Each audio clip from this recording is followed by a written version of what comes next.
dan kami juga tahu akan dimintai pertanggungjawaban di yaumil akhir. Rekan-rekan media yang kami hormati, tentunya hari ini ya kan, sebagaimana rekan-rekan media mengikuti sejak awal proses persidangan ini kurang lebih 5 bulan ya, dan hari ini adalah agendanya pembacaan rekuisitor surat tuntutan dari penuntut umum.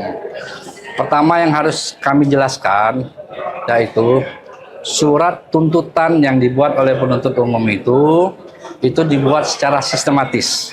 Artinya apa? Di situ semua dirangkum menjadi satu kesimpulan yang terdiri dari, pertama adalah di situ ada surat dakwaan, yang kedua ada fakta persidangan yang terungkap berdasarkan alat bukti. Saya ingatkan ya, fakta persidangan berdasarkan alat bukti, bukan berdasarkan persepsi atau opini. Ya kan? Apa itu alat buktinya? Yaitu pertama, kita menghadirkan puluhan saksi. Dan juga kita tahu dari pihak terdakwa melalui penasihat hukumnya juga menghadirkan saksi dari mereka. Yang kedua, kita menghadirkan keterangan ahli. Mereka juga menghadirkan ahli, ya kan? Yang ketiga, kita menghadirkan bukti elektronik yang paling penting. Kenapa saya katakan bukti elektronik ini, ya kan? Ini sangat penting dalam proses pembuktian pidana di zaman sekarang. Apa saya sampaikan seperti itu? Inilah yang akan dikomparasikan fakta yang sebenarnya. Orang bisa berbohong, tetapi bukti elektronik tidak bisa berbohong. Yang berikutnya adalah kami menyajikan alat bukti berupa dokumen, alat bukti surat. Alat bukti surat dari audit BPKP maupun dari hasil forensik terhadap HP yang disita. Ada HP itu adalah HP tim teknis, HP Ibrahim Arif, dan HP Fiona Handayani. Lalu dari keterangan terdakwa dan barang bukti. Dan segala sesuatu kami hadirkan jadi alat bukti yang diperoleh secara tidak melawan hukum. Nah, lalu berikutnya, ya kan, dari fakta-fakta persidangan yang terungkap dari alat bukti itu, kita menganalisis menjadi sebuah fakta hukum. Nah, fakta hukum ini terdiri dari 70 fakta. Dari sejak awal bagaimana prosesnya pengadaan Chromebook ini sampai telah terjadi kerugian keuangan negara. Nah, satu fakta hukum itu, standar pembuktian di Kejaksaan Agung itu standarnya tinggi. Apa itu? Satu fakta hukum minimal dilengkapi oleh 2 alat bukti. Apa itu? Keterangan saksi, bisa juga barang bukti, atau alat bukti surat, atau keterangan ahli. Jadi, itu bukan kata penuntut umum, itu berdasarkan dari fakta di persidangan. Nah, dari analisa fakta hukum itu dianalisis berdasarkan yuridis. Apa perbuatan melawan hukum, apa itu penyalahgunaan kewenangan, sebagaimana dalam surat dakwaan kami. Nah, kami meyakini dari analisis itu bahwasanya ada dakwaan primer kami, perbuatan terdakwa ini terbukti. Apa itu? Berstandar deliknya adalah adanya perbuatan melawan hukum. Maka rekonstruksi itu kami susun dulu pertama. Kami mengingatkan dulu, ada peraturan perundang-undangan yang melekat kepada menteri. Apa itu? Secara konstitusi, Menteri Pendidikan itu punya khusus tersendiri. Dia harus mencerdaskan kehidupan bangsa segala macam. Artinya, seorang menteri sebagai pembantu presiden harus melaksanakan visi misi presiden. Apa visi misi presiden? Pemerataan pendidikan 12 tahun di seluruh wilayah Indonesia tanpa terkecuali, termasuk daerah 3T, terluar, terdalam, dan terdepan.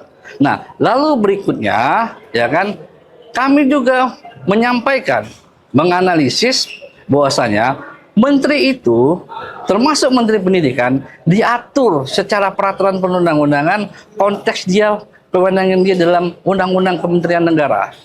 Menteri itu punya kewenangan membuat kebijakan, pengawasan, dan juga melakukan evaluasi. Nah, dalam skala pengadaan nasional, itu menteri yang bertanggung jawab. Termasuk menteri itu di dalam peraturan perundang-undangan pembenaran negara, undang-undang keuangan negara, maupun turunnya, termasuk dalam perpres pengadaan barang jasa, menteri itu selaku pengguna anggaran. Dia bertanggung jawab terhadap anggaran. Ini anggaran, Dek, tidak kecil, Dek. 9 triliun lebih yang dikelola seperti itu. Barang mustahil kalau menteri hanya menyalahkan bawahannya sekelas Poppy. Kalau Poppy yang bertanggung jawab, kenapa Poppy dipecatnya? Seperti itu. Kenapa Poppy digantinya? Seperti itu. Nah, inilah yang fakta ini seharusnya kita menggunakan elegan reasoning yang logika yang pas. Apa itu? Berdasarkan dari keterangan saksi, bukti elektronik, perintah Pak Nadiem menggunakan sistem operating Chrome OS. Tanggal 6 Mei, Pak Nadiem itu mengatakan go ahead with Chromebook. Apa buktinya? 2 keterangan saksi. Apalagi bukti dokumen. Nah, kalau penasihat hukum menganalisis dokumen itu, mengatakan ini bukan keputusan final, itu versi penasihat hukum. Tetapi dokumen yang kita dapatkan, percakapan 27 Mei itu, dikatakan oleh Hamid selaku PLT, Dirjen mengatakan, berdasarkan arahan Mas Menteri. Artinya, semua rapat setelah itu menindaklanjuti semua arahan menteri. Nah, lalu bagaimana ini bekerja? Nah, secara yang benar, kita ingatkan dalam aturan itu ada prinsip namanya azas-azas umum pemerintahan yang baik. Bagaimana kementerian itu dikelola berdasarkan azas transparansi, akuntabel, dan profesional. Nah, ini tidak berjalan di kementerian. Apa kata penuntut umum? Tidak. Tapi ini berdasarkan fakta di persidangan. Apa buktinya? Semua dirjen, semua direktur di PLT-kan dan mereka tidak bisa diaktifkan. Itu direncanakan sebelum Pak Nadiem sebagai menteri. Pengakuan Pak Nadiem 6 bulan dia sebelum sebagai menteri, dia sudah tahu. Kita tanya, tahu dari mana? Dia nggak mau jawab. Seperti itu. Tetapi bukti elektronik mengatakan. Nah, diimplementasikannya itu. Salah satu implementasinya, dia ganti orang-orang yang namanya shadow organization. Ini berbahaya. Ini pemerintahan bayangan namanya. Orang-orang yang seharusnya punya seperti orang-orang di dalam kementerian, dirjen, para direktur, itu seharusnya dilibatkan. Karena mereka tahu persis apa yang terjadi, persoalan yang ada di sekolah-sekolah. Ini tidak dilibatkan. Yang dilibatkan siapa? Ibrahim Arif, Yuristan, Fiona Handayani, yang sudah terungkap di bukti elektronik yang tidak bisa dibantah. Rentang waktu dari awal tahun 2020 sampai proses pengadaan ini, itu membicarakan mengenai Chromebook. Nah, apa yang dibicarakan? Mengenai revenue 30%, mengetahui harga, sengaja ditutupi, segala macam. Itu diperlihatkan di persidangan. Yang menjadi persoalan, ya kan, menurut penasihat hukum, penuntut umum mengada-ngada, seakan-akan berusaha menarik kait dengan konflik kepentingan. Saya katakan berdasarkan alat bukti. Pertama, pertemuan Pak Nadiem dengan para petinggi Google itu sudah terang benderang berdasarkan alat bukti, sudah ada persekongkolan, pemufakatan jahat. Apa bentuk persekongkolannya adalah berdasarkan keterangan Gadis mengatakan, Colin Merson mengatakan kepada Gadis, ini sudah semua sudah persetujuan menteri. Artinya nanti digunakan Chromebook seperti itu. Nah, yang berikutnya adalah, ya kan, dari pertemuan tersebut, ya kan, Pak Nadiem Makarim selaku pemegang saham, selaku pemilik PT Akap maupun PT Gojek Indonesia mendapatkan transfer, mendapatkan investasi yang besar dari pihak Google. Saya tanya, apakah kerjasama itu gratis? Oh, tidak, ada kontraktualnya. Bahkan di prospektus dokumen itu mengatakan ada utang usaha PT Akap kepada Google. Sehingga ini menjadi konflik kepentingan. Apa simbiosisnya adalah ketika orang Google meminta kebutuhan terhadap barangnya dipakai dalam kementerian. Yang menjadi persoalan adalah ketika barang ini tidak ditransfer atau tidak dikomparasikan berdasarkan dari apa? Pengalaman Chrome itu pernah gagal di tahun 2018. Dan itu ada kajiannya disampaikan oleh Pusdatin atau Pustekom pada saat itu. Nah, ini kan cara menjadi pertimbangan. Nah, dari benang merah kausalitas tersebut ini tidak bisa dipisahkan. Nah, maka kita melihat, ya kan, berdasarkan data Pusdatin, perhitungan dari nilai kewajaran pengenaan ada kerugian negara tersebut, di sini timbul kerugian keuangan negara seperti itu. Nah, kerugian keuangan negara itu nyata dan pasti. Nah, semua keterangan ahli dari mereka hadirkan kami pertimbangkan. Tidak ada satupun yang tidak kami pertimbangkan. Seperti itu. Dan kami melihat bahwasanya apa yang kami susun dalam rekonstruksi ini adalah berdasarkan dari pembuktian dalam surat dakwaan, berdasarkan dari fakta yang di persidangan. Dan saya minta jangan kita membuat narasi hal-hal yang bukan bersifatnya substansif berdasarkan pembuktian di persidangan. Nah, narasi-narasi ini akan berbahaya, berkembang berbahaya menjadi sebuah opini yang tidak benar seperti itu.